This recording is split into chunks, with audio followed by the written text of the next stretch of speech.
10ª aula para você aqui com o compadre Marcos. Uma aula um pouco mais complexa, mas que você vai ter paciência aqui comigo. Vamos lá. Vamos estudar água no sistema solo, planta, atmosfera, tá bom? Nossa aula, imagina isso. Imagina o solo, primeira camada, segunda camada, planta e terceira camada, atmosfera, tá bom? Agora você imagina a água saindo do solo, entrando na planta e por meio da planta passando para a atmosfera, tá bom?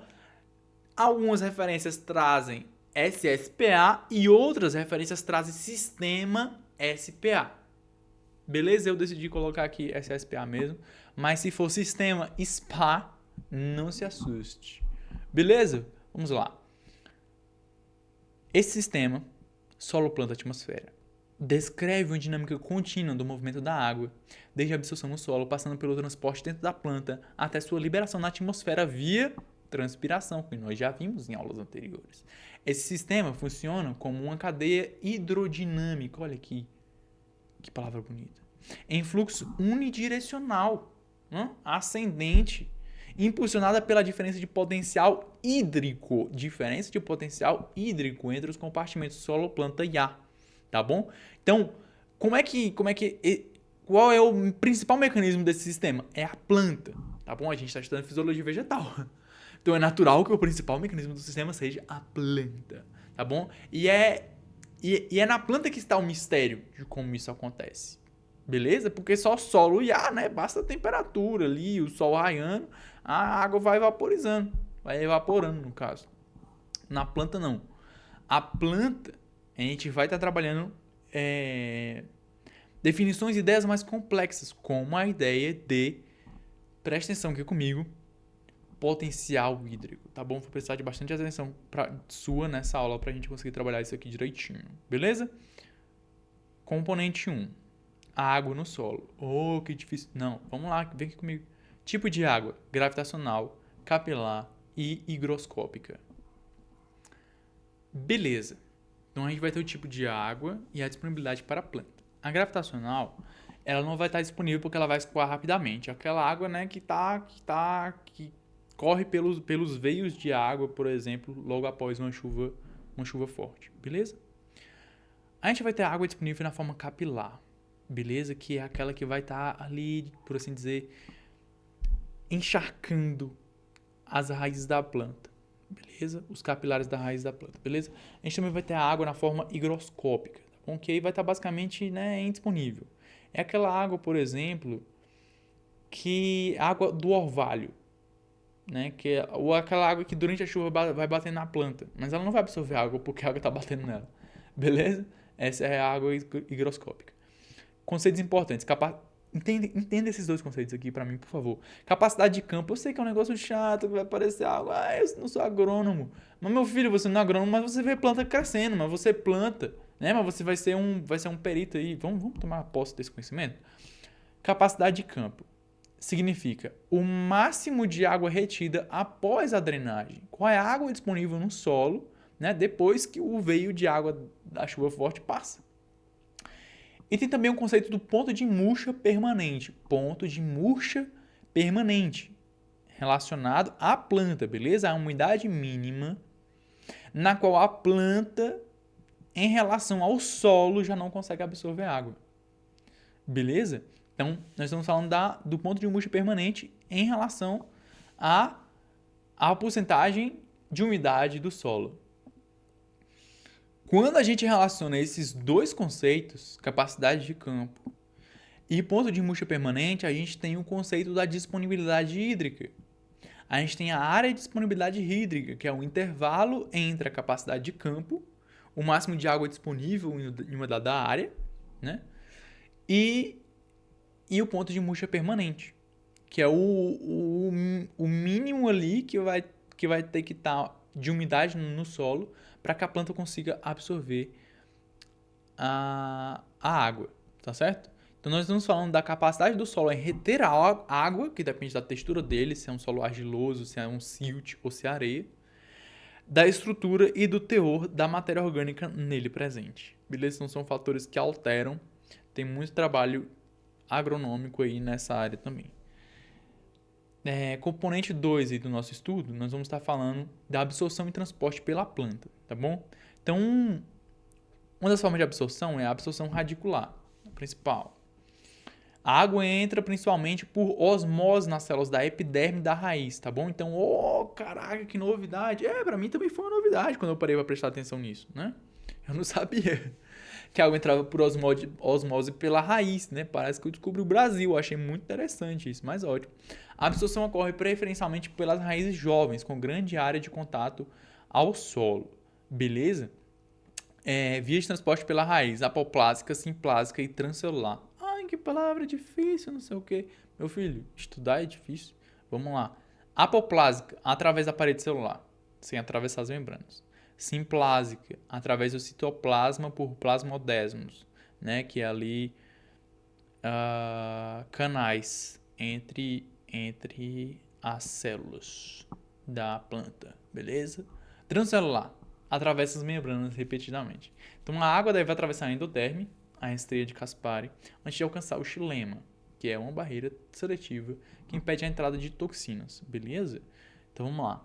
Esse transporte pelo xilema. A água é conduzida por vasos lenhosos do xilema secundário. Nós já vimos essa questão do xilema secundário lá nas nossas primeiras aulas. O transporte é sempre unidirecional. Em relação à seiva bruta, xilema, transporte é unidirecional. Raiz, caule e folha. Consegue me entender? O movimento depende de 3 forças. Aqui está o centro da nossa aula, a centralidade da nossa aula. O movimento que depende da força da capilaridade, da força da pressão radicular, né? A água entrando ali pelas raízes, e da força da transpiração celular, da transpiração foliar, que vai ser uma força propulsora para gerar esse movimento, beleza? E aí entra a grande teoria de coesão-tensão. Coesão-tensão, que vai estar explicando a transpiração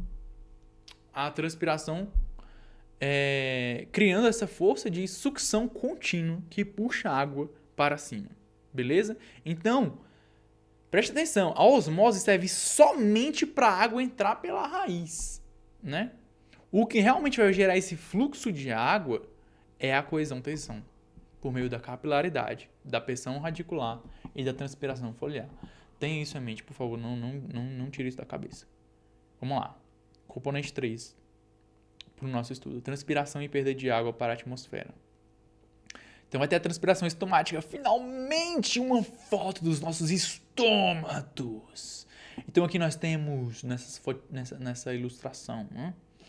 Nessa imagem, nós temos as células vegetais, e no meio dela nós temos esses estômatos, né? Que podem abrir, podem aumentar essa abertura que vocês estão vendo. Essa abertura no formato cujo nome eu me esqueço no momento, né? Mas tem essa abertura aí que pode aumentar ou diminuir, né? Então, em relação à transpiração estomática, a gente vai ter por meio dela a principal via de perda de água.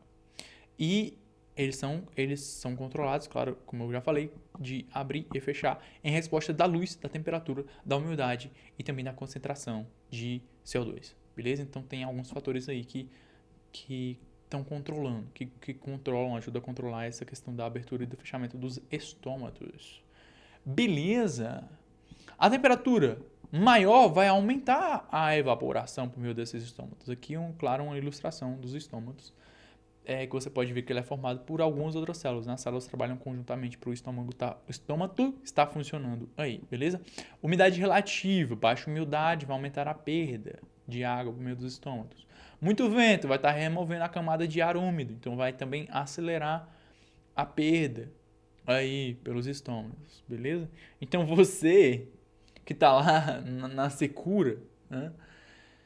Num tempo seco, enfim, na sua casa, na janela da sua casa. Aí você pensa assim, pô, mas que tempo mais abafado, né?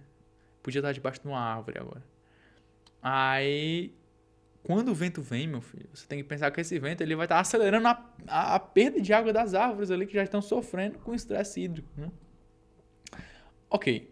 Em relação à luz solar, ela também vai estar aí estimulando essa abertura estomática, beleza? Agora, pense numa sigla que eu achei meio desarrumada para o que nós estamos falando, né? Porque a sigla EUA, para designar eficiência de uso da água, acho que às vezes pode ter uma dificuldade de entrar na nossa cabeça, não é mesmo? Eficiência de uso da água, EUA. Ah, beleza. Vai estar falando aí esse conceito sobre a razão entre a massa de matéria seca produzida e a água transpirada, né? Então a quantidade de água transpirada para a produção para produção da planta aí de matéria seca, beleza? Então a gente vai estar aí em relação às plantas CAN e C4 tem uma maior eficiência de uso de água, de tal modo que isso nos leva a afirmar que as plantas C3 precisam de mais água para produzir a mesma quantidade de matéria seca que as plantas CAN e C4, beleza? Que é fundamental para espécies em ambientes semiáridos, beleza? Aqui um outro conceito para a gente é o conceito do potencial hídrico, né? E foi para conseguir te apresentar esse conceito aqui de forma mais clara que eu gastei tanto tempo lá nos primeiros slides, tá bom? Potencial hídrico é uma medida de energia livre da água em um sistema, expressada em megapascals. Você deve lembrar lá do seu segundo ano do ensino médio, em que você viu que a unidade de medida para a pressão era pascal. A água se move do maior para o menor potencial hídrico. Beleza? Então, se a água está se movendo da raiz, passando pela planta e indo para a atmosfera, a gente tem que o maior potencial hídrico está na raiz e o menor está na atmosfera. Isso nós vemos aqui, solo úmido. Maior potencial hídrico. Raiz já diminui um pouco. Caule diminui mais. Folha diminui mais ainda. E a atmosfera seca, menos 100 megapascals ou menor ainda, tá bom? Essa é a diferença, o potencial hídrico é a diferença que explica o motor do fluxo hídrico na planta. Ficou claro? Se não ficou claro, pode comentar aqui embaixo, a gente pode continuar essa discussão. Você pode me chamar no WhatsApp, eu acho que tem um WhatsApp aí disponível em algum lugar. Se não está disponível aqui embaixo no meu WhatsApp, deve estar disponível no link da bio, alguma coisa assim. Enfim, não é tão difícil. E a gente pode discutir melhor isso aqui depois, beleza? Referências técnicas aí que a gente vai estar utilizando, que a gente está utilizando. E também não deixe de conferir o nosso link para a redação nota máxima aqui embaixo na nossa aula. Um grande abraço, meus amigos. Até logo. See you.